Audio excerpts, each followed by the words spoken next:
Yo, what's going on, guys? It's GKG over here. I know that this is a little bit different. So this video is kind of just to make it for last episode since I wasn't there. I had some stuff going on, visiting family. But this video is gonna be like my perspective or like an honorable mention of all the questions that were on the last episode. I'm gonna give you all my thoughts on it since I wasn't there. And yeah, this is gonna be almost close to 10 minutes, so I'm gonna run through these pretty quick. But these are just my perspectives on some of the questions that that be more and Kayla were talking about. So yeah, all right, let's get in.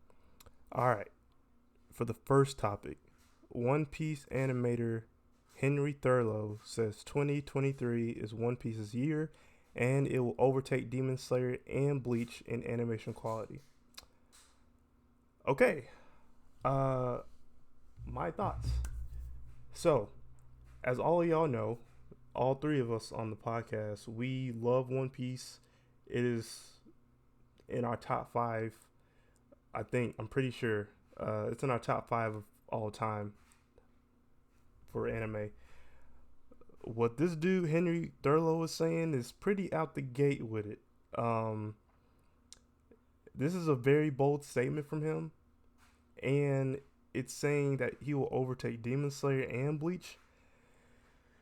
Bro, you're going to get some heavy hitters. And what you just did, two things you just did, right? And y'all were talking about this in the episode. You opened the floodgates for the other anime companies because when they heard this, they were like, "Oh, word, we're gonna make something that's better, if that's just as good, if not better, than One Piece." You already know Demon Slayer. Demon Slayer won Best Animation last year, so I don't know, man. That's pretty tough, and I don't know. Second, it's like you have to back up what you're saying. Like you're talking that talk, but can you back it up when these awards come out for next year? It's like, yeah, you talk a big game, but when it's all said and done, you got to put in that work to show that you're one of the top animators. Now, don't get me wrong, One Piece is good, and the way that these episodes have been going, for all of y'all that are caught up with One Piece, with Sanji and Queen, bro, that animation was flawless, and they have to keep. If they wanna compete with Demon Slayer and Bleach, they have to run with that animation every episode.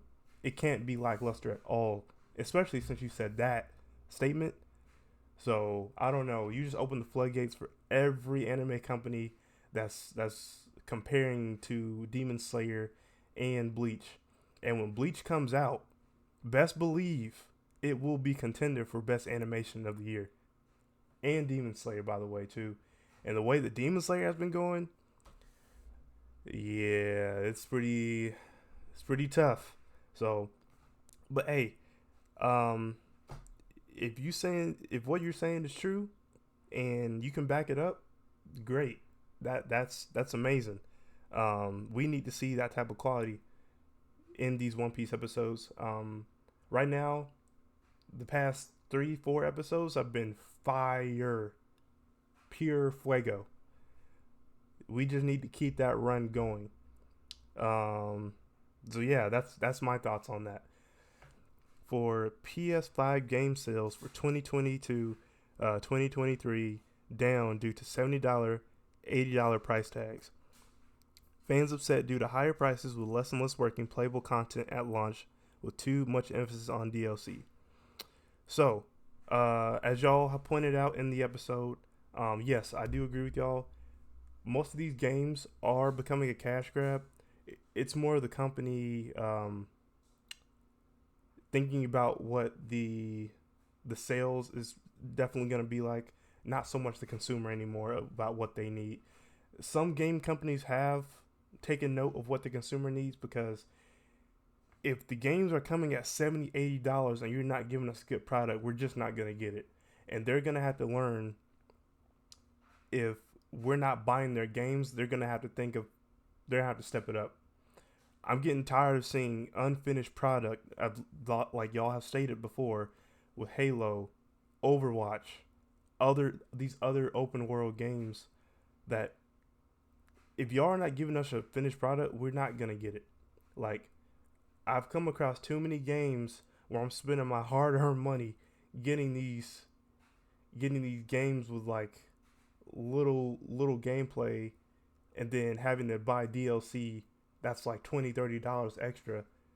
That's like $100 a pop altogether, and it's like, bro, this makes no sense at all.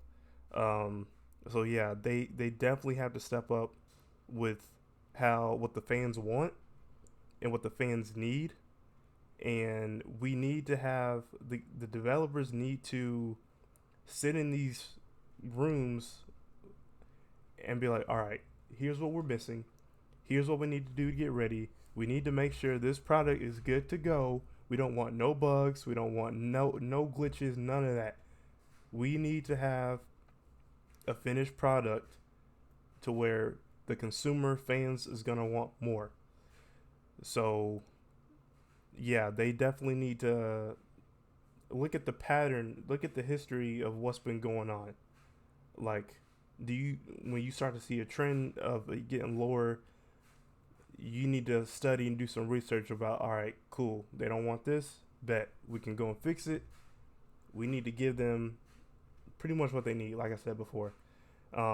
Yeah, these games are becoming too much to the point where you're not gonna get anybody to buy it. Like $70 to $80 a game, that's too much. That's way too much. Like, if I'm spending $70 on a game, PS5 game, mind you, I expect to have a full game. The purpose of DLC is for add-on content. Nowadays, DLC has to be part of the actual game, and that's what I don't want. That's what the consumer don't want. We don't want to be spending more money than we really have to. Yeah, like, either step up the game quality or lower the prices. It's one of the two. Um, yeah, like, we've gotten some sorry launches, and like y'all have been saying with Cyberpunk, I can attest. I bought Cyberpunk the first day it came out. Glitchy as fuck, but um, I think it was what Project Red. They came out with a statement saying, "Oh, we apologize for how this game's been going," or like Overwatch or Halo or any other games that weren't really finished. Street Fighter, they didn't have their full roster of characters until the next year, so we can't afford that at all. Yeah, that's just something that they're gonna have to fix. Either they lower the prices or up the gaming quality. And like I agree with how Caleb said, I would rather have sucky story of the cutscenes of how it's looking than the actual gameplay. That's what I came to play the game for.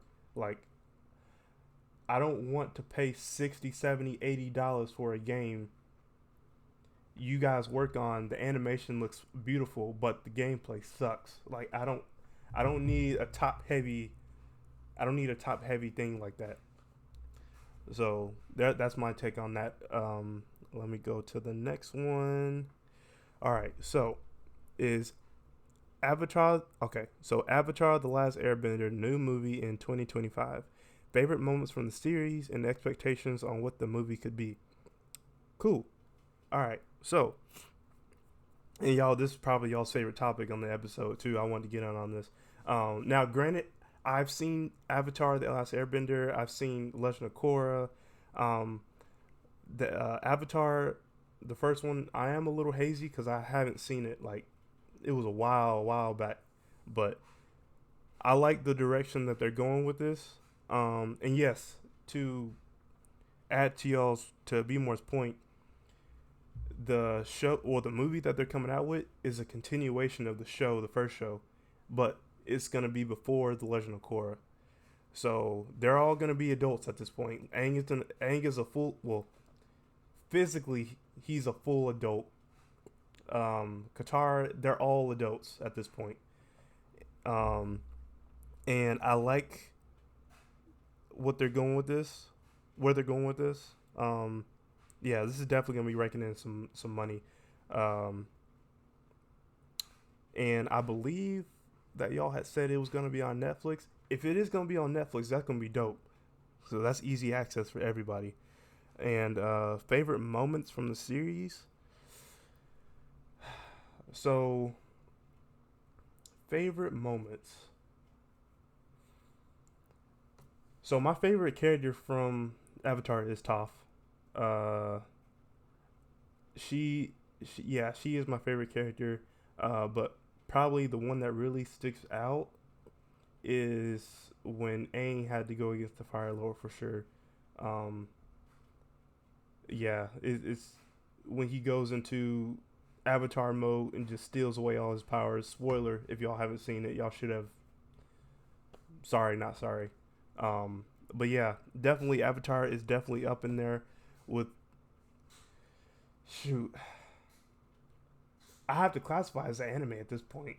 Like it's up there, if not top five Nickelodeon shows. It's definitely up there. Um, yeah, definitely get rid of that trash live action um, Avatar. We don't want to see anything like that ever again.